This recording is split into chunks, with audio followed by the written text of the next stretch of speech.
पीछे हमने जो था फंक्शन की डेफिनेशंस को बहुत डिटेल से समझ लिया कि हम फंक्शन को कब फंक्शन कह सकते हैं, कब फंक्शन नहीं कहेंगे। 3 मैंने अपनी बताई थी कंडीशंस जिनके ऊपर वो फंक्शन होता है।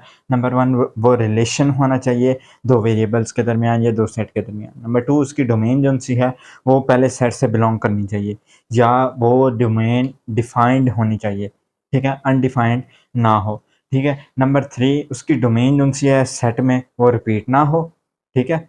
वही मतलब हो गया ना कि वो डिफ़ाइन होनी चाहिए, ठीक है? उसके बाद जो-सा है कि वो रिलेशन होना चाहिए और डोमेन रेंज, इस तरह का कांसेप्ट मैंने सारा पीछे लेक्चर में दे दिया है। आज हम सीखेंगे ग्राफ ऑफ अ फंक्शन। हम किसी भी फंक्शन का ग्राफ कैसे बना सकते हैं? ये जो-सा ग्राफ का है ना कांसेप्ट, बहुत बच्चे कन्फ्यूज़ हो जाते हैं कि ये हमें फंक्शन दे दिया, हम इसका जो-सा ग्राफ कैसे बना सकते हैं, ठीक है? उसके लिए बहुत ईज़ी कांसेप्ट मैं एक्सप्लेन करूँगा जिसको आप फॉलो करके किसी भी फंक्शन का ग्राफ बहुत ईज़ी तरीके से बना सकते हैं। यहाँ पर मैं उसके स्टेप्स लिखने लगा हूँ। ग्राफ बनाने के स्टेप्स क्या हैं? पहला स्टेप, ठीक है? जो भी फंक्शन दिया हो उसकी आपको डोमेन पता होनी चाहिए। अगर दी है तो वेल एंड गुड, अगर नहीं दी तो आप खुद मालूम कर सकते हैं। जिसका मैं लेक्चर इंशाल्लाह बहुत जल्द डोमेन रेंज के ऊपर बहुत जल्द डिटेल से अपलोड करूँगा और उम्मीद है आपको बहुत समझ आएगी। सबसे पहला क्या काम करना है? डोमेन मालूम कर लेनी है, ठीक है? उसके बाद सेकंड स्टेप क्या है? जो फंक्शन गिवन है उसको लिख लेना है। उसके बाद आपने एक्सिस बना लेने हैं इस तरह करके। अगर तो आप ग्राफ पर बना रहे हैं तो आप एक स्केल की मदद से, मतलब उसमें बॉक्स होते हैं, आप 2 बॉक्स को एक कह सकते हैं, 3 बॉक्स को, लेकिन यह है कि डिस्टेंस आपने सेम रखना है। अब जैसे हम कागज़ पर बनाते हैं तो हम स्केल के साथ मेज़रमेंट या अंदाज़े के साथ ऐसे मेज़रमेंट कर लेते हैं, ठीक है?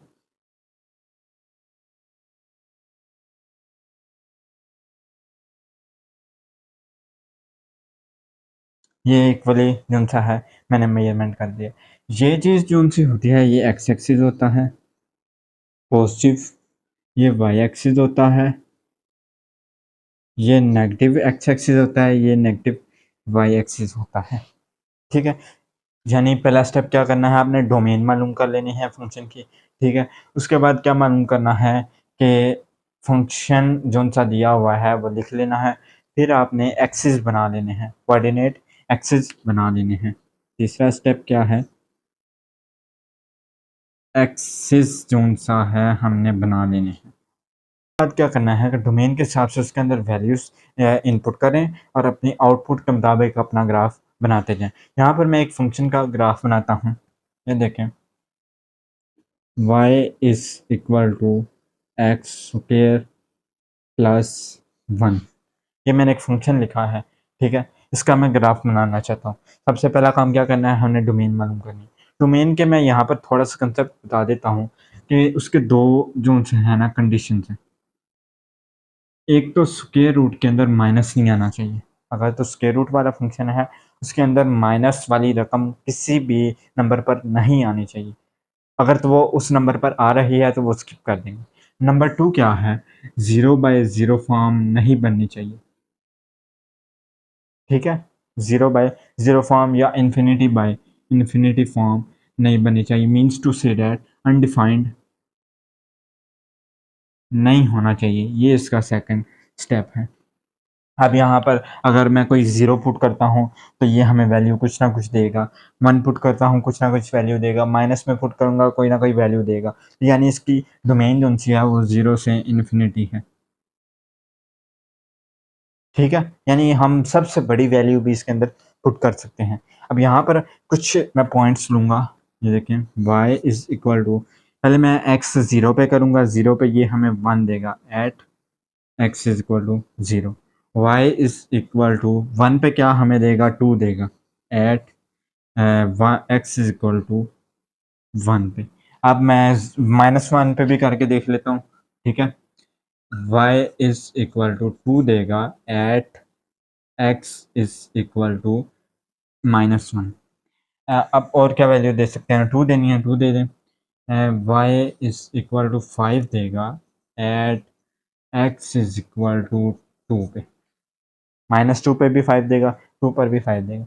अब आहिस्ता आहिस्ता ये देखें, पहले 0 थी, ये x एक्सिस पे हमने 0 ड्रा कर लिया, उसने हमें y की वैल्यू कितनी दी, 1।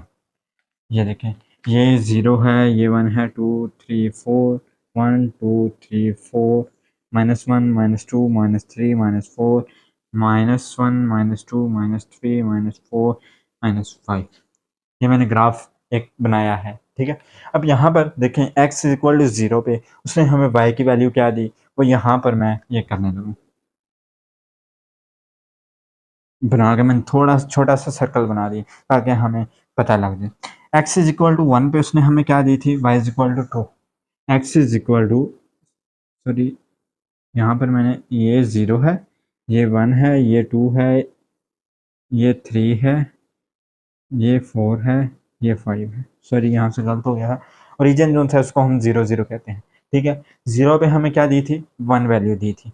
उसके बाद x इज इक्वल टू 1 पे उसने हमें वैल्यू दी है 2। ये x इज इक्वल टू 1 पे आए, 1 पे उसने हमें वैल्यू दी 2। ये मैंने एक जो सा है ऐसे ड्रा कर लिया, ठीक है। उसके बाद क्या है, x इज इक्वल टू -1, -1 किधर है, ये है, इसके ऊपर उसने वैल्यू हमें दी 2। ये एक मैंने इस तरह कर लिया। इसके बाद 2 पे करेंगे तो कितना दे रहा है, x इज इक्वल टू 2 पे दे रहा है हमें 5, यहाँ पे तकरीबन 5 आएगा, ठीक है। -2 पे वो भी हमें 5 देगा, यहाँ पर आएगा। 4 से 5 पॉइंट्स इस तरह निकाल लेने हैं जैसे मैंने निकाले हैं, फिर हम इन सब को ज्वाइन कर लेना है इस तरह। देखें, ये पैराबोला बन गया है, ठीक है। इस तरह ग्राफ आप इजीली बना सकते हैं। सबसे पहला स्टेप क्या है, डोमेन मालूम करें। दूसरा स्टेप है जो फंक्शन दिया है वो लिखें। फिर तीसरा स्टेप क्या है, एक्सिस बनाएं और 4 से 5 वैल्यूज़ के ऊपर वाई और एक्स के दरमियान वैल्यूज़ निकालें और ग्राफ के अंदर पुट करते जाएं, उन सबको ज्वाइन कर दें। आप किसी भी फंक्शन का ग्राफ बना सकते हैं। हम एक और फंक्शन लेते हैं, उसका ग्राफ बना के उसको समझने की कोशिश करते हैं। जी, तो अब मैंने ये एक और फंक्शन लिखा है, y is equal to x cube plus 3। अपने से मैंने कोई फंक्शन लिखा है, अब इसका ग्राफ बनाते हैं, ठीक है। इसकी सबसे पहला हमारा स्टेप क्या है, डोमेन मालूम करनी है। डोमेन इसकी ऑल रियल नंबर है, बिकॉज ये किसी भी नंबर पर स्क्वायर रूट तो पहली जो सी कंडीशन है वो तो वैसे ही जो सी इसके ऊपर नहीं अप्लाई होगी। दूसरी ये 0/0 या इन्फिनिटी कहीं पर भी नहीं बनेगा क्योंकि इसकी फ्रैक्शन है ही नहीं। 0 आता है, आता रहे, इन्फिनिटी आता है, आता रहे, सिर्फ 0/0 और इन्फिनिटी नहीं आना चाहिए, ठीक है। यहाँ पर देखें, इसके हमने डोमेन मालूम कर ली। फिर क्या है कि यानी ये 0 से इन्फिनिटी तक है इसकी डोमेन, ठीक है। अब यहाँ पर हम इसके अंदर कुछ वैल्यूज पुट करेंगे। x इज इक्वल टू 0 पर इसकी वैल्यू कितनी आएगी, 3। जब 0 पुट करेंगे तो y किसके इक्वल आ जाएगा, 3। At x is equal to, मैं करता हूँ 1 पे, 1 पे कितना आ जाएगा, थोड़ा सा यहाँ पे कैलकुलेशन कर लिया, 1 रखा, 1 का क्यूब लिया, 1 आ गया, y इज इक्वल टू 4 आ गया, ठीक है। x इज इक्वल टू 2 पर कितनी आएगी, 2 का क्यूब लें तो 8 आता है, 8 प्लस 3 करें तो 11 आएगा, y इज इक्वल टू 11 आ जाएगा। कुछ पॉजिटिव आपने वैल्यूज़ ले लेनी है, कुछ नेगेटिव वैल्यू ले लेनी है। अब यहाँ पर नेगेटिव वैल्यू ले लेते हैं, x इज इक्वल टू -1। -1 पे y की वैल्यू क्या आएगी, y की वैल्यू आएगी -1 एंड +3, ये आ जाएगा 2, पॉजिटिव 2 आ जाएगा। x इज इक्वल टू -2 पे वैल्यू क्या आएगी, -8 +3 -5, y इज इक्वल टू -5। ये कुछ वैल्यूज़ मैंने 4-5 निकालनी है, ठीक है। तो इसको अब हम ग्राफ पर प्लॉट करते हैं। ये देखें, ग्राफ में बनाने लगा हूँ।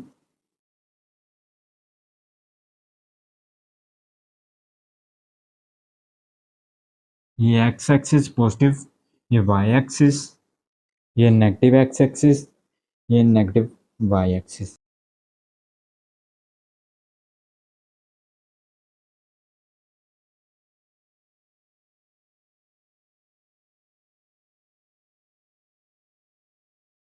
चूँकि इसमें वैल्यूज़ जो सी हैं 11 तक है, -5 तक है, तो मैं एक जो सा बॉक्स है इसको 2 का कंसीडर करता हूँ।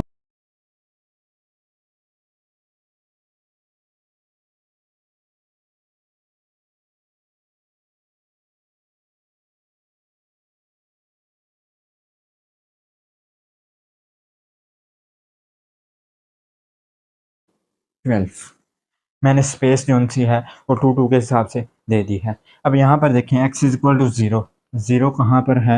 यहाँ पर। x इज़ इक्वल टू 0 पे हमें क्या दे रहा है value? y is equal to 3। 3 कहाँ पर आ रहा है? तकरीबन यहाँ पर आएगा। ये मैंने एक पॉइंट लगा दिया। x इज़ इक्वल टू 0 से y इज़ इक्वल टू हमें 3 दे रहा है। 1 पे क्या दे रहा है? 4। 1 कहाँ पर है? 1 यहाँ पर है, ठीक है? यहाँ पर हमें क्या वैल्यू दे रहा है? 4, ठीक है? उसके बाद 2 है, 2 पे हमें क्या दे रहा है वैल्यू? 11। ये 2 है, यहाँ पर हमें वैल्यू दे रहा है ये, ठीक है? इस तरह ग्राफ बनता है। यहाँ पर -1 ली तो वहाँ पर हमें वैल्यू दे रहा है 2 दे रहा है, ये वैल्यू दे रहा है। -1 तकरीबन यहाँ पर आएगा।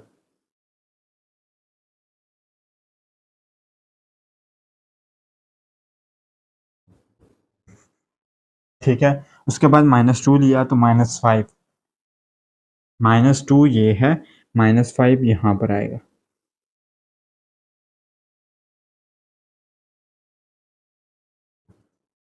ठीक है? अब इन सब पॉइंट्स को आप आपस में जॉइन कर दें और आपका ग्राफ बन चुका है। ये आएगा इस तरह।